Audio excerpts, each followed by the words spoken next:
Captain Lee Hyun stood on the bridge of Earth's first interstellar ship, watching the massive alien vessel approach. His hands were sweating, but he kept his face calm. This was the moment humanity had been waiting for. 200 years of dreaming about meeting other intelligent life, and now it was finally happening. The alien ship was 10 times larger than their vessel. Its dark metal surface looked like it could crush them without even noticing. Park Minji stood beside him, her tablet showing readings of the ship's energy signature. The numbers were terrifying. This single ship had more power than Earth's entire military combined. "They're hailing us," the communications officer said nervously. "Answer them," Hyun replied. He straightened his uniform and stepped forward. The screen flickered, and an alien face appeared. It was reptilian, with golden eyes that seemed to look right through him. Scales covered its face, and when it spoke, rows of sharp teeth showed. "I am Commander Vrath of the Vraxian Empire," the alien said. Its voice came through the translator as cold and amused. "You are the species called humans?" "Yes, Commander," Hyun said respectfully. "I am Captain Lee Hyun, representing Earth and humanity. We are honored to meet you." Vrath made a sound that might have been laughter. "Honored? How primitive. The Dominion Council detected your radio signals decades ago. We have been watching you. Vrath, Artine, loaded. Your species is weak, slow, and fragile. But the Council has rules. We must evaluate you properly before deciding your fate." Hyun felt anger rise in his chest, but he pushed it down. He had trained for this. "We understand, Commander. We are ready for any tests." The next 3 weeks were humiliating. The Vraxians took samples of human blood, tested their strength, measured their speed and reflexes. They compared humans to other alien species in the galaxy. The results were devastating. Dr. Park Minji reviewed the data with a sick feeling in her stomach. Humans were weaker than 6 other major species. Their bones broke easily compared to the Vraxians. Their reaction time was slower than the insect-like Cleth. They had no natural weapons, no armor, nothing that made them special. "We are nothing to them," she whispered to Hyun one night. "In their eyes, we are less than animals." But Hyun was reading something else in the reports. Something the aliens had missed. Humans adapted faster than other species. They learned quickly. They could survive in more different environments than most aliens. And most importantly, humans were creative in ways the aliens didn't understand. The evaluation ended, and humanity's leaders were summoned to the Dominion Council. Ambassador Choi Eun-ji went with Hyun and Minji. She was Earth's best diplomat, calm and intelligent. But even she looked worried as they entered the massive council chamber. 7 different alien species sat in a circle around them. The Vraxians, the Cleth, the floating Aryans, the massive rock-like golems, and 3 others. Each one looked at the humans like they were looking at insects. The council leader, a golem named Tharok, spoke with a voice like grinding stones. "Humanity has been evaluated. You are classified as Class D sentience. This is the lowest category for intelligent life. You are weak, have no valuable resources, and offer little to the galaxy." Eun-ji stepped forward. "Honored Council, we may not be physically strong, but we have art, culture, science." "Silence," Vrath interrupted. "Your culture is primitive. Your science is thousands of years behind ours. You have 2 choices. First, you become a vassal species. You will mine asteroids, build stations, and serve the Dominion. You will be protected and allowed to exist. Second, we remove you as a potential threat and claim your world for colonization." The words hit like a physical blow. Slavery or death. Those were humanity's options. Hyun looked at Eun-ji. She was pale, but she nodded slightly. They had discussed this possibility. They had a plan. "We accept vassalage," Yunji said, her voice steady. "Humanity will serve the Dominion." The council seemed pleased. Tharok nodded. "A wise choice. Your species will live. You will be assigned duties within one solar cycle." Back on the ship, after they left the council chamber, Minji was crying. "No," Hyun said quietly. He looked at both women. "We just bought time." He pulled out a secure communication device and sent a coded message to Earth. It was one word: begin. On Earth, Commander Kang Taeyang received the message in a hidden facility deep underground. He was the head of Earth's secret military research division.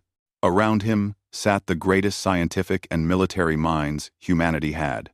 "Project Homecoming is now active," he announced. "We have one goal: make them think we are weak and harmless. While they laugh at us, we learn everything about them. We study their technology, their weapons, their weaknesses. We become what we need to be. And when the time is right, we show them what humans really are." The plan was simple, but would take generations. Humanity would be the perfect servants. Obedient, hard-working, grateful. They would mine asteroids and build space stations for the Dominion. They would smile and bow to aliens who mocked them. But every human worker would also be a spy. Every facility they built would hide research labs. Every act of submission would hide defiance. Years passed. Then, decades. Humanity spread across the solar system as workers for the Dominion. They built mining colonies on asteroids. They constructed massive space stations in orbit. The aliens were pleased with their obedient servants. But inside those asteroids, humans were building hidden shipyards. Inside those space stations, they were testing new weapons. Every alien technology they encountered, they studied and improved. The Vraxians had powerful shields. Humans learned to make better ones. The Cleth had fast ships. Humans designed faster ones. Hyun grew old watching the plan unfold. Minji became the head of xenobiology, teaching young humans everything about alien weaknesses. Yunji continued as ambassador, playing the role of grateful servant while sending intelligence back to Earth. And Taeyang built an army in secret. Ships hidden in asteroid fields. Weapons stored in abandoned mines. Soldiers trained in facilities the Dominion didn't know existed. All of it prepared for a day that might be 100 years away. The galaxy thought humans were weak. They thought humanity had accepted their place as servants. The Vraxians particularly enjoyed mocking humans, making jokes about the fragile species that bowed to everyone. But in the shadows, humanity was changing. They were learning, growing, preparing. Taeyang stood in the secret shipyard, hidden inside asteroid base sanctuary. Around him, the first true warship of Earth's hidden fleet was taking shape. It was built with stolen technology, improved by human ingenuity, and armed with weapons the Dominion couldn't imagine. "How long?" he asked the chief engineer. 50 years until we have a real fleet. 100 until we can challenge them." Taeyang nodded. "Then we wait. We let them think they won. We let them believe we are nothing. And when they forget to watch us, when they are completely confident in our weakness, we will remind them of something important." "What's that, sir?" Taeyang smiled coldly. "That the most dangerous predator is the one that pretends to be prey. Humanity survived ice ages, plagues, and our own wars. We won't stay slaves forever. They think they conquered us. They have no idea we are just getting started." Above them, alien ships passed by the asteroid field, never knowing that inside those rocks, humanity was forging the weapons of their future revenge. 150 years had passed since humanity became servants of the Dominion. 6 generations of humans had lived under alien rule, mining asteroids and building stations while being mocked and treated as inferior. But those 150 years had not been wasted. Admiral Kim Dae-ho stood in the command center of Sanctuary Station, watching the holographic display showing Earth's secret fleet. He was the great-great-grandson of Captain Lee Hyun, and he had inherited the same iron will. Around him, officers moved quietly, monitoring systems that the Dominion didn't know existed. "Status report," Daeho said calmly. 10,000 warships ready, Admiral," his second-in-command replied. "All hidden in asteroid bases across the system. Weapons systems fully charged. Crews at standby." Daeho nodded. The fleet had been built slowly, carefully, over generations. Every ship was designed using technology stolen and improved from the aliens. The Dominion thought humans were building mining equipment. They had no idea those same factories were creating weapons of war. On Mars, Governor Lim Ha-jun was in an emergency meeting with the colony leaders. His face was grim as he read the message that had just arrived from the Dominion Council. "They want what?" one of the leaders asked in shock. 40% of our population," Ha-jun repeated. "The Vraxian Empire wants to take 40% of all humans for genetic experiments. They want to study why we breed so fast and adapt to harsh environments." The room erupted in angry voices. For 150 years, humanity had endured insults and hard labor.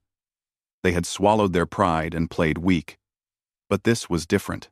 This was asking them to hand over billions of people to be experimented on like animals. "We can't accept this," Ha-jun said firmly. "We won't." On Earth, Ambassador Choi Eun-ji was now 90 years old, but her mind was still sharp. She stood before the Dominion Council one last time, making a plea for mercy. "Honored Council," she said, her voice shaking with age but strong with conviction. "Humanity has served faithfully for 150 years. We have never rebelled, never caused trouble. Please, do not ask this of us. Our people are not laboratory animals." Commander Vrath, who had also lived for over a century, laughed from his seat. "Your people exist because we allow it. You are Class D sentience. You have no rights beyond what we grant. The experiments will proceed. You should be honored that your species can contribute to Vraxian science." The other council members nodded in agreement. To them, this was not even a debate. Humans were resources. Nothing more. Yoonji looked at them with contempt she no longer bothered to hide. She was old and would die soon anyway. Then, humanity's answer is no. The council chamber went silent. Vrath leaned forward, his golden eyes narrowed. "What did you say?" "I said no," Eun-ji repeated clearly. "Humanity refuses your demand." Vrath stood up, his massive form towering over her. "You do not have the right to refuse. If you rebel, we will destroy your species completely. Then try," Eun-ji said coldly. She turned and walked out of the chamber, her back straight, despite her age. The message spread across human colonies within hours. The Dominion had demanded the unthinkable, and humanity had refused. Everyone knew what came next. War. In Sanctuary Station, Admiral Daeho received the confirmation he had been waiting for. Earth's leadership had voted unanimously. After 150 years of submission, humanity would fight. He activated the secure channel that connected to every human facility in the solar system. His face appeared on screens in mines, stations, ships, and colonies. Millions of humans stopped their work to listen. "People of Earth," Daeho began, "for 150 years, we have been slaves. We have mined their asteroids, built their stations, and endured their insults. We did this not because we are weak, but because we were preparing. Every mine you worked in hid a weapons cache. Every station you built contained a military facility. Every moment of submission bought us time to become strong." He paused, letting the words sink in. "The Dominion Council has demanded 40% of our people for experiments. Our answer is no. Today, we stop pretending. Today, we show them what humanity really is." Across the solar system, hidden doors opened. Asteroid bases, revealed themselves as military fortresses. Mining ships transformed into warships. Millions of workers who had seemed like simple laborers suddenly moved with military precision. Dr. Han Jiwoo watched from her laboratory as the transformation began. She had spent her entire career studying human genetics in secret. The Dominion thought humans were weak and fragile. They were right about baseline humans. But Jiwoo had changed that. "Release the treatments," she ordered. Throughout human facilities, volunteers lined up for injections. The genetic modifications Jiwoo had developed over decades were finally being used. They wouldn't make humans as strong as Vraxians or as fast as Cleth. But they would make humans faster, stronger, and heal quicker than before. More importantly, they enhanced the natural human advantages: adaptability, endurance, and the ability to function under stress. In space, the Vraxian Empire responded to humanity's defiance with contempt. Commander Vrath personally led a war fleet of 500 ships toward Earth. It was massive overkill for a species that had never shown military power. "This will be over in hours," Vrath told his officers. "The humans have no fleet, no weapons. We will bombard their world until they surrender and beg for mercy." His fleet dropped out of faster-than-light travel at the edge of the solar system. Vrath expected to see a helpless planet defended by a few mining ships. Instead, he saw a fortress. The asteroid belt had transformed.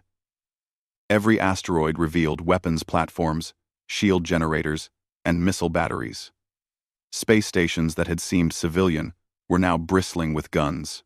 And surrounding it all were 10,000 human warships, waiting in perfect formation.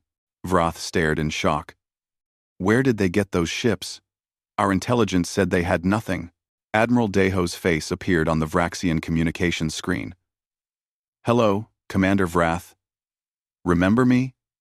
My great-great-grandfather was Captain Lee Hyun, the first human you ever met. The one who accepted vassalage 150 years ago." Vrath's eyes widened with understanding and fear. "That was the smartest thing he ever did," Daho continued. "Because you thought you won that day. You thought we were beaten. You forgot to watch us. And for 150 years, we have been watching you. Learning, building, waiting." Pilot Officer Yoon So-yoon sat in her cockpit, surrounded by her squadron. They were flying the most advanced fighters humanity had ever built. Fast, deadly, and equipped with weapons the Dominion had never seen. "All squadrons, this is Admiral Daho." The voice came over the comm. "The Vraxians thought we were weak. They thought we had no teeth. Show them how wrong they were. Attack." 10,000 human ships surged forward. The battle for Earth's freedom had begun. Vrath tried to organize his fleet, but he was already behind. The humans moved with precision that seemed impossible. Their ships worked together perfectly, like a single organism. It was military coordination that should take centuries to develop. "They've been training for this," Vrath realized with growing horror. The entire time. Every human was a soldier waiting to be activated. Human ships dodged and weaved through Vraxian fire. So-yoon's fighter squadron hit a Vraxian destroyer from 3 angles at once, overwhelming its shields. The destroyer exploded in brilliant fire. Throughout the battle, the galaxy watched through spy satellites. Other alien species observed in shock as the weakest species in the Dominion fought with skill and ferocity no one expected. The truth was becoming clear. Humans hadn't been weak. They had been waiting.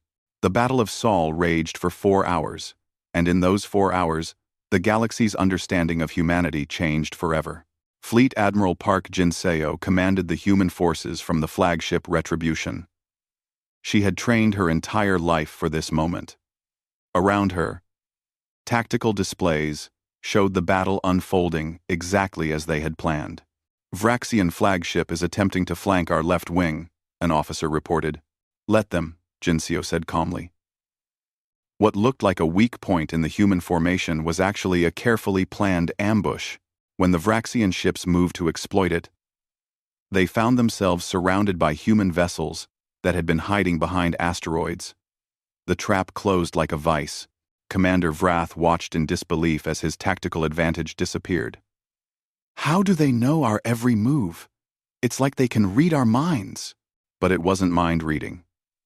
It was 150 years of studying Vraxian tactics, psychology, and military doctrine. Every battle the Vraxians had ever fought had been analyzed by human strategists. They knew how Vraxians thought, how they fought, how they reacted under pressure. Captain Namhairi led her special forces team through the corridors of a Vraxian destroyer. They had boarded the ship using stealth pods that the Dominion sensors couldn't detect. Her team moved silently, wearing armor that made them nearly invisible. "Ghost team to command," she whispered into her comm. "We're inside, moving to engineering." The Vraxians had designed their ships to repel boarding parties from other large, strong aliens. They never imagined smaller, faster humans slipping through ventilation systems and maintenance tunnels. Hayari's team reached the engineering section and planted charges on the reactor core. Charges set, 30 seconds to detonation. Ghost team evacuating. They were back in their pods and away from the ship when it exploded from the inside. Throughout the battle, Ghost teams were doing the same, to ship after ship. The Vraxians couldn't understand how their vessels kept exploding without being hit. On the bridge of his flagship, Vrath was trying to coordinate a fighting retreat. His fleet of 500 ships had been reduced to less than 200 in just 3 hours. The humans were destroying them systematically, with minimal losses. "Commander? They're using weapons we've never seen before?" his science officer reported in panic. "Some kind of quantum displacement technology. When their missiles hit, our ships don't just explode. They disappear." Chief Engineer Bei Minho watched the data from his laboratory on Mars. The quantum displacement missiles were his creation, based on theoretical physics that even the advanced aliens hadn't fully explored. When they struck a target, they didn't just destroy it. They erased it from normal spacetime, leaving no debris, no survivors, nothing. "The missiles are performing perfectly," he reported to Admiral Jinseo. "Should I authorize full deployment?" "Do it," Jinseo replied. "End this." The human fleet launched a massive volley of quantum missiles. Vrath's flagship detected them coming, but had no defense. The missiles phased through their shields as if they weren't there and struck the ship directly. Commander Vrath had one moment to realize how completely they had underestimated humanity before his ship. And he ceased to exist. The remaining Vraxian ships broke and ran. Some tried to surrender. Others attempted to escape to faster than light speed. The humans let none of them go. It was brutal, efficient, and absolute. When the battle ended, not a single Vraxian vessel remained. The entire invasion fleet had been destroyed. Human casualties: 0 ships lost. Minor damage to a dozen vessels. 47 personnel wounded. Intelligence Officer Shin Yeji sat in a secure facility on Earth's moon, coordinating the next phase of the plan. As the battle ended, she activated sleeper agents across the galaxy. For decades, humans working as servants had been infiltrating alien society. They had seemed harmless, simple workers, grateful for employment. But they were all trained intelligence operatives. Now they activated, sending data streams about military installations, fleet positions, and political divisions. "We have complete intelligence on all Dominion forces," Yeji reported to the Command Council. "They have no secrets from us." Fleet Admiral Jinseo opened a communication channel that broadcast to every major world in the galaxy. Her face appeared on billions of screens across hundreds of planets. "People of the galaxy," she began, her voice strong and clear. "For 150 years, the Dominion told you that humanity was weak, Class D sentience, barely worth preserving. Today you saw the truth." She gestured, and footage from the battle played behind her. Alien viewers watched in horror as the Vraxian fleet was systematically destroyed. "We did not want this war," Jinseo continued. "We sought peace. We accepted vassalage to avoid violence. But the Dominion gave us no choice. They demanded our people for experiments. They treated us as animals. So we showed them what humans really are. The footage shifted to show human ships, weapons, and technology that shouldn't exist. Every species involved in our enslavement has 30 days to surrender, Jinseo said coldly. Dismantle your military, accept human oversight, and submit to trials for crimes against humanity. If you refuse, we will come for you. And unlike the Dominion, we will not stop until you are defeated. She paused, letting the threat sink in. You thought we were weak because we are small and have soft skin. You forgot that we are the species that conquered our own world. We are the species that survived ice ages, plagues, and wars that nearly destroyed us.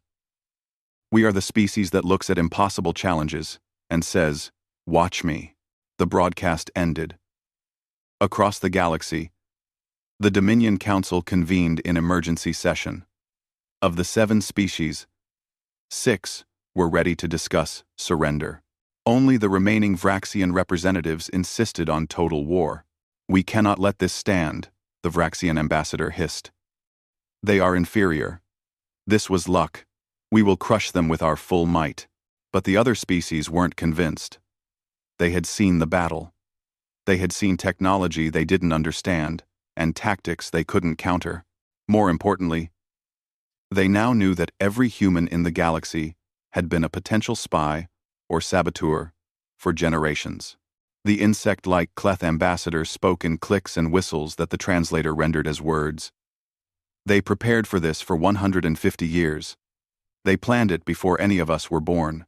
They are patient in ways we cannot match. They are dangerous. On Earth, celebrations erupted. People flooded the streets of cities worldwide, cheering and crying with relief. For 6 generations, humanity had lived under alien rule. Now, they were free. But in the command centers, the leaders were not celebrating yet. Admiral Jinseo, Governor Hajun, Engineer Bei Minho, and Intelligence Officer Yeji met in secure conference. This was the easy part, Jinseo said. 1 fleet. Now comes the hard part. The Dominion has thousands of fleets across the galaxy. If they unite against us, we could still lose. Then we don't give them time to unite, Hajun said. We strike fast. We strike hard. And we make them too afraid to fight back. Yeji nodded. My agents report that 3 species are ready to surrender immediately. 2 more are divided. The Vraxians will fight to the end. Then we give them the end they're looking for. Jinseo said grimly. Prepare the fleets. We're taking the war to them. Bei Minho looked uncomfortable. Admiral, we won this battle. But we can't sustain this level of warfare indefinitely. We need to win quickly, or we'll exhaust our resources. I know, Jinseo replied. That's why we're going to do something no one expects. We're going to attack 12 Dominion strongholds simultaneously. We're going to show them that humanity doesn't just fight wars. We end them. Far across the galaxy, on the Vraxian homeworld, the news of the fleet's destruction was met with rage and disbelief. The Vraxian military had dominated the galaxy for thousands of years. The idea that a species they had classified as weak could destroy their fleet was impossible to accept. The Vraxian High Command met and made a decision. They would mobilize their full military might and destroy Earth completely. They would show the galaxy that the Vraxians were still the dominant power. But they didn't know that human ships were already moving into position. Grand Admiral Lee Soo-hyun stood on the bridge of the massive warship called Inevitable, watching the Vraxian homeworld grow larger on the view screen. She was the great-great-great-granddaughter of Captain Lee Hyun, and she was about to do something no one in her family had ever imagined possible. She was going to invade the homeworld of the species that had enslaved humanity. Around the planet, 300 human warships emerged from faster-than-light travel simultaneously. The Vraxian defense fleet scrambled to respond. But they were confused and disorganized. How had humans traveled so far from Earth so quickly? They don't know about the slipspace drives yet, Soo-hyun's tactical officer said with satisfaction. The slip space drives were another human innovation, allowing faster travel than the Dominion's technology. While the Vraxians expected weeks of warning before any attack, humans had crossed the galaxy in days. "All ships, begin the assault," Suhiyun ordered calmly. The battle for the Vraxian homeworld began. But this wasn't like the Battle of Seoul. This was an invasion. And humans had studied invasion tactics from their own brutal history. General Kwon Junho commanded the ground forces. His transports descended through the Vraxian atmosphere while the space battle raged above. The Vraxians had built their cities to withstand attacks from other species, but they had never imagined fighting humans. "Remember your training," Junho told his troops as the transports landed. "Vraxians are stronger and tougher than us, but we're faster. We're smarter, and we've been preparing for this our whole lives. Show them what happens when you make enemies of humanity." Well, 11723, 11723, 11723, 11723, 11723. The ground war was brutal. Vraxian soldiers were bred and trained for 10,000 years to be perfect warriors. They stood 8 feet tall, had armored scales, and possessed strength that could tear a human apart. But human soldiers fought with a ferocity that shocked the Vraxians. They used terrain, technology, and tactics that the Vraxians couldn't counter. They fought in teams, covering each other and exploiting weaknesses. When Vraxian soldiers charged, expecting honorable combat, humans used drones, traps, and ambushes. "This is not how war is fought," a Vraxian commander roared as his unit was decimated by human tactics. A human soldier responded over the battlefield calm. "You're right. This is how war is won." Throughout the galaxy, similar scenes played out at 12 different locations. Humanity had launched simultaneous attacks on every major Dominion stronghold. The strategy was designed not just to conquer, but to terrify. Diplomatic Corps leader Jong Minseo was handling the surrenders. 3 species had immediately contacted her after the attacks began, begging for terms. "We did not know," the Cleth ambassador insisted, his insect wings trembling with fear. The Vraxians led the council. "We only followed. Please, spare our worlds." Minseo looked at him coldly. "Your species helped enslave mine for 150 years. You used human labor in your mines and laughed at our weakness. Now, you want mercy?" "Yes, please," the ambassador begged. Minseo was silent for a long moment. Then she said, "Humanity will accept your surrender under the following conditions. Your military will be disbanded. Your government will be restructured under human oversight. Every individual involved in crimes against humans will face trial. And you will pay reparations for 150 years of slavery."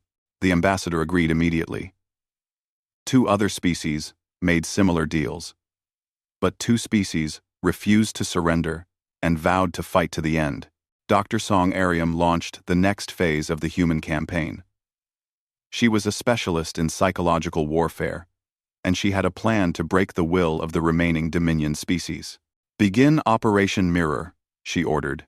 Across the galaxy, broadcasts began showing humanity's history. Not the peaceful parts or the diplomatic parts. The wars, the genocides, the atomic bombs, the trenches of World War I, the horrors of World War II, the countless conflicts that had killed billions of humans over thousands of years. Alien viewers watched in growing horror. They saw humans fighting each other with a brutality that made current warfare look gentle. They saw humans develop weapons designed to cause maximum suffering. They saw a species that had nearly destroyed itself multiple times and somehow survived. The message was clear and terrifying. This is what we do to ourselves. Imagine what we'll do to you. The psychological impact was devastating. Alien soldiers began deserting. Governments fractured as populations demanded surrender. The species that thought they were fighting weak servants realized they were fighting a species that had mastered warfare through endless practice on themselves. On the Vraxian homeworld, the ground war continued. General Junho's forces were pushing deeper into the cities. The Vraxian military was discovering that humans could fight in conditions that would kill other species. How are they surviving in the toxic zones? A Vraxian general demanded, as he watched humans fighting in areas contaminated by chemical weapons. They sealed their suits and kept advancing, his aide reported. They also fight in zero gravity, extreme temperatures, and underwater. They adapt to any environment. The Vraxians had evolved on a comfortable world and adapted to comfortable conditions. Humans had evolved on Earth, a planet that constantly tried to kill them with ice ages, plagues, predators, and weather. Humans were used to hostile environments. Grand Admiral Suhyun watched the ground war from orbit. The Vraxian military was breaking. In 6 weeks, the species that had ruled the galaxy for millennia was on the verge of complete defeat. Admiral, we're receiving surrender offers from Vraxian regional governments, her communications officer reported. They're bypassing their central command and offering to capitulate independently. The Dominion was fracturing. Species that had been allies for centuries were now blaming each other for starting the war with humanity. Former friends became enemies as they tried to save themselves. The Dominion Council held one final meeting. Of the 7 species, 3 had surrendered. 2 were in civil war between pro-surrender and pro-war factions. The Vraxians were losing their homeworld. Only one species, the Aryans, still had a functioning military. The Aryan representative floated in his chamber, his gas-form body pulsing with color that indicated stress. This is madness. We should have never enslaved them. We should have made them allies. It's too late for should have, the Cleth ambassador said bitterly. The question is, what we do now? The answer came when a human fleet appeared outside the station where the council was meeting. Grand Admiral Suhyun's face appeared on their screens. The Dominion Council is dissolved, she announced. You have all surrendered, or will surrender. Any species that continues fighting will be destroyed. The age of the Dominion is over. Throughout the galaxy, the news spread. The Dominion that had ruled for thousands of years had fallen in less than 6 months. Humanity had gone from slaves to conquerors in the span of a single lifetime. On the Vraxian homeworld, General Junho received the order he had been dreading. The Vraxian civilian population was terrified, expecting the same brutality they had shown to others. But Grand Admiral Suhyun made a decision that shocked the galaxy. All human forces will protect Vraxian civilians. No revenge killings. No brutality. We show them mercy. Why? Junho asked. After everything they did to us? Because, Suhyun said, we are not them. We could wipe them out. We could make them suffer, as they made us suffer. But that would make us no better than them. We fight to end tyranny, not to become tyrants. The order went out to all human forces. Protect civilians. Accept all surrenders. Prevent atrocities. Some human soldiers struggled with this. They remembered grandparents who had died in alien mines. But they obeyed. The Vraxian population, expecting destruction, instead found human soldiers distributing food and medical supplies. It was the most powerful psychological weapon humanity could have used. The aliens realized that humans were not just strong, they were merciful in victory. The war was over. But the real work was just beginning. 5 years had passed since the war ended. The galaxy looked completely different now. President Yang Hyun-woo stood before the Terran Federation Council, looking at the representatives from 40 different species. Some of them had been enemies 5 years ago. Now they sat together in a chamber on Earth, debating laws and policies that would govern the entire galaxy. The proposal from the Cleth delegation is approved, Hyun-woo announced. Trade routes in the outer sectors will be protected by joint Federation patrols. It was still strange sometimes, seeing former masters taking orders from humans. But that was the new reality. Humanity had won the war.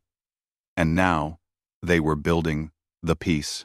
Ambassador Kang Nari was in another meeting, negotiating with the Vraxian survivors. 5 years ago, she would have never imagined sitting across from Vraxians without hatred. But times had changed. The reparations schedule is harsh, the Vraxian representative said. His name was Kroth, and he was young, born during the war. My people are struggling to rebuild. Your people enslaved mine for 150 years, Nari reminded him. The reparations are fair, but we can discuss extending the payment timeline if your economy genuinely cannot handle it. Krath looked surprised. You would do that? The goal is not to destroy your species, Nari said. It's to ensure you never have the power to enslave anyone again. There's a difference. This was the philosophy of the new Terran Federation. Firm but fair. Strong but not cruel. It was a difficult balance, and not everyone agreed with it.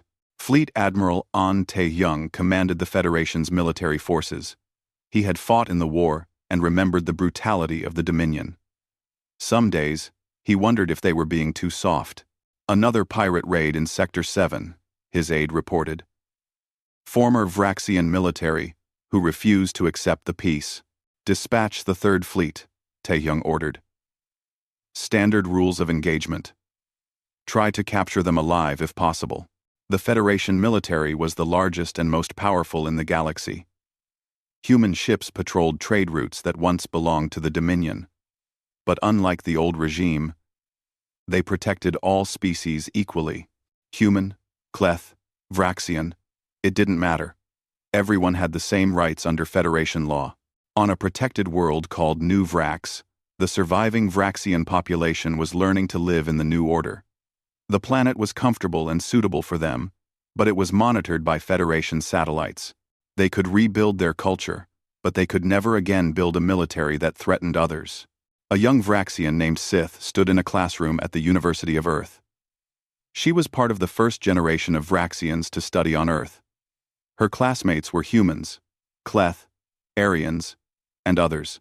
Species that had been enemies were now learning together. The Dominion fell because it was built on inequality, the human professor explained. When you treat some species as superior and others as inferior, you create resentment. Eventually, that resentment explodes. Sith raised her hand. But humans are superior. You defeated everyone. Why are you not ruling like the Dominion did? The professor smiled sadly. Because we learned something important from our own history. Power built on fear and domination never lasts. We could rule you all by force, but that would make us tyrants, and eventually, some other species would rise up against us like we rose against the Dominion. It was a lesson humanity had learned the hard way through countless wars on Earth. Empires built on conquest always fell. The Federation was trying something different. Cooperation instead of domination. Historian Dr. Choi Yuna had just published her book, The Long Game, Humanity's 200-Year Plan. It was a detailed account of how humanity had prepared for their rebellion from the very first day of contact. The book shocked the galaxy. Readers learned that Captain Lee Hyun's acceptance of vassalage had been a deliberate strategy. Every mine ever dug had included hidden weapons caches. Every human servant had been a trained intelligence operative. The entire enslavement period had been one long preparation for war. We never stopped being free, Yuna wrote in the conclusion. We just pretended. And while they laughed at our weakness, we became strong. The book became required reading in Federation schools. It was a reminder that underestimating others was dangerous. It was also a warning that humanity, despite its mercy, was still the most dangerous species in the galaxy. In the Federation Council chambers, a debate was raging. Some species wanted to know why humanity maintained such a large military. If we are all equal, why do humans have 10 times more ships than anyone else? An Aryan representative demanded. President Hyunwoo stood to answer. Because we are the only species willing and able to fight total war. We keep this military not to dominate you, but to protect you, to ensure that no species ever rises to enslave others again. And if humanity becomes the tyrant? The representative pressed.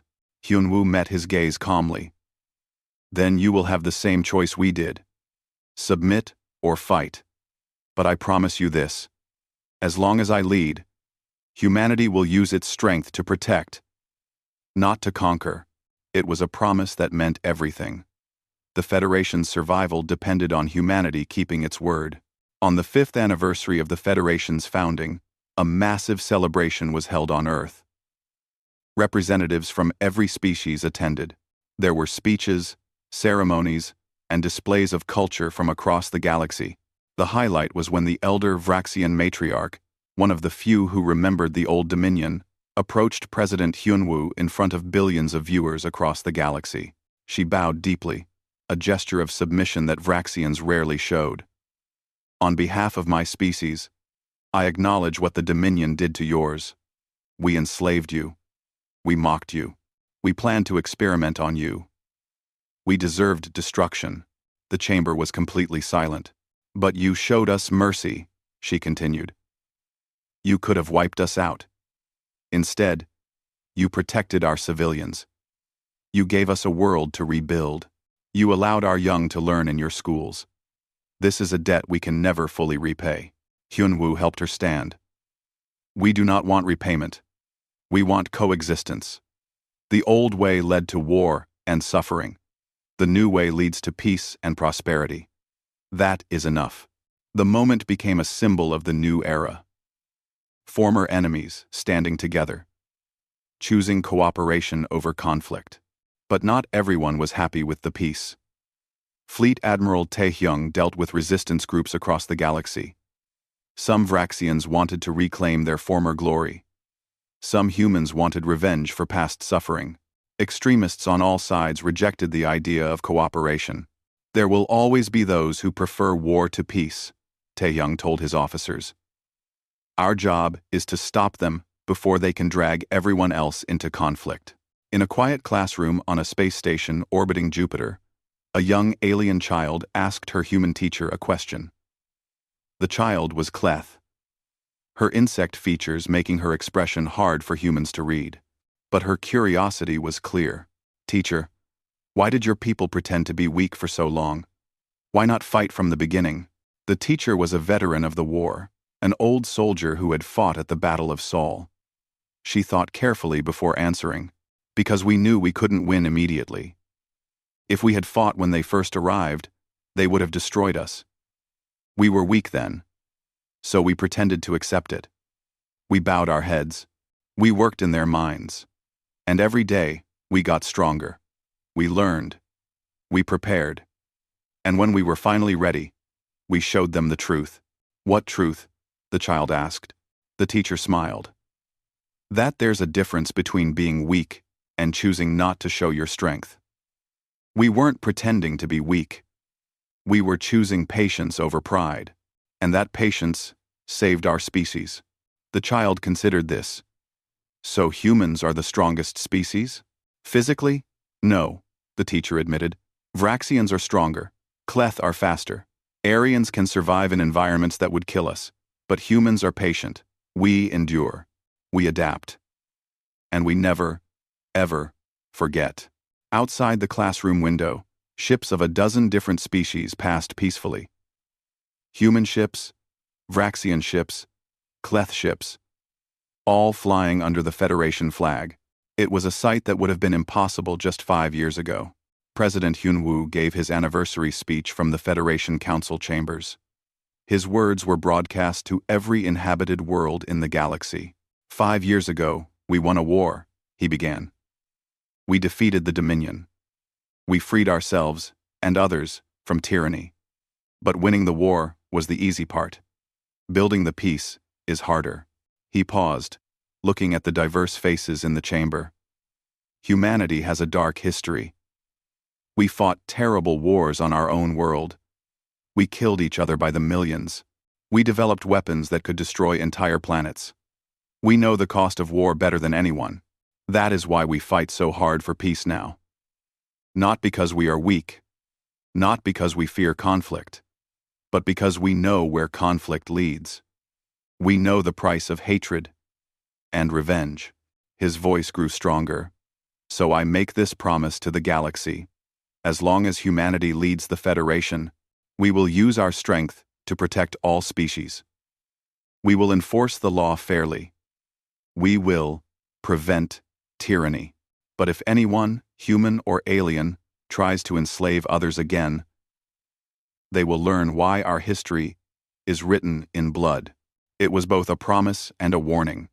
Peace, but with strength behind it. Years later, historians would point to this moment as the beginning of the Golden Age, a time when species that had been enemies learned to coexist, when the strongest species in the galaxy chose mercy over revenge. But in the quiet moments, in the memorial gardens where statues stood honoring those who died in the mines and battles, humanity remembered. They remembered the 150 years of submission. They remembered the humiliation and the pain. They remembered friends and family lost. And they remembered the moment they stopped pretending to be weak and showed the galaxy who they really were. The galaxy had learned an important lesson. The most dangerous predator is the one that pretends to be prey. And humanity, patient and prepared, had proven that lesson in the most absolute way possible. The age of the Dominion was over. The age of the Federation had begun.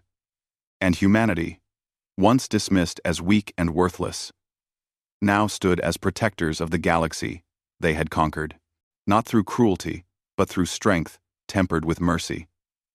Not through domination, but through patient preparation and the willingness to fight when necessary. The weak had become strong. The slaves had become liberators.